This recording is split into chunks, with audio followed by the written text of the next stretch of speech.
Salut chers amis, j'espère que vous allez bien. Ici c'est Emile Eder, je suis expert en technologie blockchain et des crypto-monnaies, initiateur du programme New World Innovation.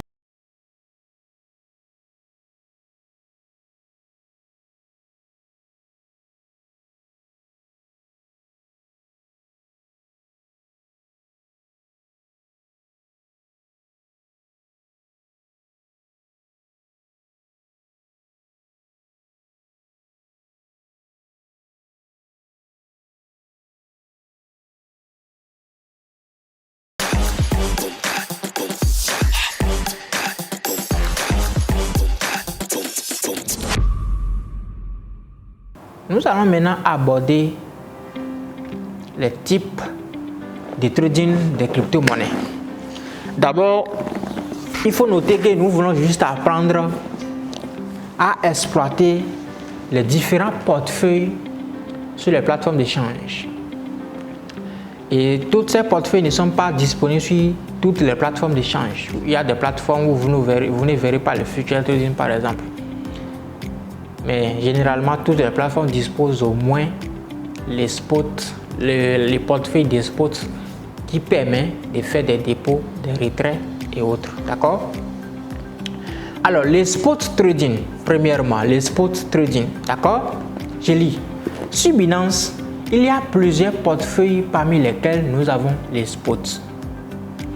Il y a les portefeuilles qui permettent aux utilisateurs de déposer de l'argent sur la plateforme et d'en retirer également.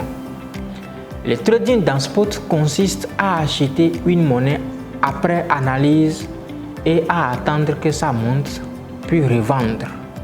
C'est le trading sans effet de levier. Dans ce portefeuille, vous pouvez stocker également vos cryptos actifs. Chers amis, quand vous allez sur Binance, parce que généralement c'est Binance que nous utilisons pour faire le trading.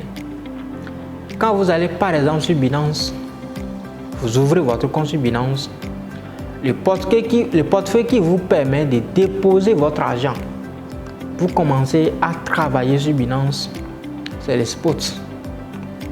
La vidéo va circuler où vous allez voir comment prendre l'adresse d'une monnaie que vous voulez déposer sur la plateforme pour pouvoir aller envoyer dans un autre portefeuille dans lequel vous avez peut-être la monnaie.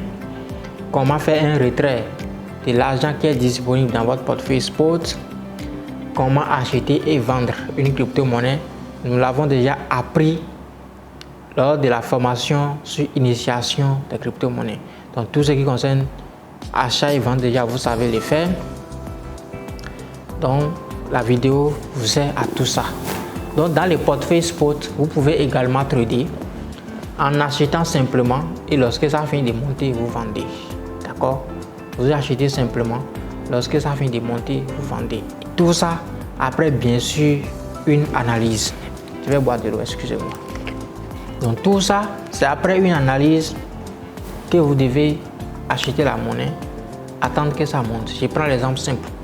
Vous voyez que le H-rate a chuté. Et vous savez que le Bitcoin va chuter. D'accord? Si vous aviez entre-temps les Bitcoin dans votre portefeuille, vous devez vendre d'abord et attendre la suite avant de continuer. Maintenant, pour savoir quand la monnaie va commencer à chuter, à quel niveau ça va s'arrêter, ça ne peut qu'être les supports et résistances que nous avons appris lors de cette formation. Et également d'autres indicateurs qui sont importants que vous devez utiliser. Donc, il est important avant de trader de prendre au moins 3 indicateurs sur lesquels vous devez vous baser, plus les informations tirées sur les plateformes avant de prendre une position. Le margin trading, je lis d'abord. C'est un portefeuille qui permet de trader plutôt les cryptos actifs à la hausse et à la baisse, en empruntant dans l'un des sens du marché et vice versa. C'est ça qu'on appelle le trading à la marge. Il en existe deux méthodes de trading à la marge. Nous avons le cross margin et le isolated margin. Le cross margin trade. Donc, dans le portefeuille margin, C'est le portefeuille à effet de levier qui vous permet d'emprunter de l'argent. D'accord? Vous pouvez faire 2 jeans, vous pouvez faire 3 jeans avec votre capital. Vous pouvez multiplier votre capital par 2. Vous pouvez multiplier votre capital par 3 également. Donc dans ce portefeuille, ça vous permet de multiplier votre capital pour pouvoir aller plus sur le marché.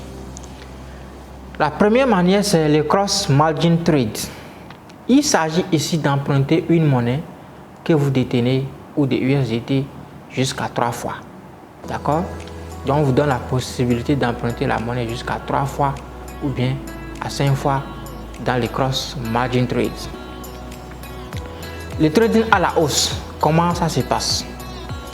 Vous avez 20 000 $ qui est égal au prix de 1 Bitcoin. Vous avez 20 000 USDT dans votre portefeuille spot qui est égal au prix de 1 Bitcoin actuellement. Après votre analyse sur le BTC, vous prédisez que le Bitcoin va monter jusqu'à 21 000 $, jusqu'à 21 000 USDT. Qu'est-ce que vous devez faire? Vous transférez les 20 000 $ USDT que vous avez dans Spot, vous transférez ça dans votre portefeuille Cross Margin. Vous empruntez 1 fois ou bien 2 fois ou bien 3 fois des 20 000 USDT que vous avez transférés dans Cross Margin. Cela va vous permettre d'acheter plus de Bitcoin parce que votre analyse dit que le Bitcoin va monter. Donc en transférant les 20 000 USDT dans votre Cross Margin, ça vous permet d'emprunter jusqu'à 40 000 $ en plus. Ça fait 2 fois votre capital, ce qui fait 3 fois.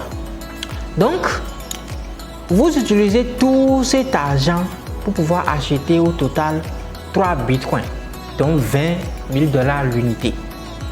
Lorsque le prix du Bitcoin va arriver à 21 000 $ USDT, vous vendez tranquillement, ce qui va vous permettre de prendre maintenant encore les 40 000 $ que vous avez empruntés entre temps pour retourner à Binance. Binance ne veut pas savoir si vous avez gagné ou pas. L'essentiel de lui, c'est de lui retourner après 1 heure au moins son argent. Donc vous avez emprunté 40 000 $, vous retournez les 40 000 $ USDT. Binance calcule un petit pourcentage. Il fait de telle manière qu'après 1 an, ça soit au moins 15%. Donc vous pouvez emprunter cet argent pendant les 1 an. Et quand on commence à calculer les bénéfices, qui se calculent généralement par heure, ça tourne autour de 15% environ après 1 an. Donc ce n'est pas du tout beaucoup. Donc vous multipliez votre capital, vous retournez les 40 000 $ Binance, ça vous reste donc 23 000 $. Or, vous n'avez qu'au début 20 000 $, ce qui vous fait un bénéfice de 3 000 USDT de plus. Mais imaginons par exemple que c'est dans Spot vous voulez trader 20 000 USDT quand le Bitcoin était à 20 000 $. Si vous voulez acheter un Bitcoin, c'est seulement un Bitcoin que vous allez acheter. Et quand le Bitcoin va arriver à 20 000 $ et à 21 000 $, vous n'aurez qu'à gagner 1 000 $. Or, en tradant dans Margin, ça vous a permis d'emprunter de l'argent auprès de Binance, d'acheter plus de Bitcoin et de gagner plus d'argent avec le même capital 20 000 $. C'est ça l'avantage du Margin Trade. Mais attention, c'est avec des risques. Et les risques, nous allons les notifier lors de cette formation. D'accord? Donc c'est ça qu'on appelle le trading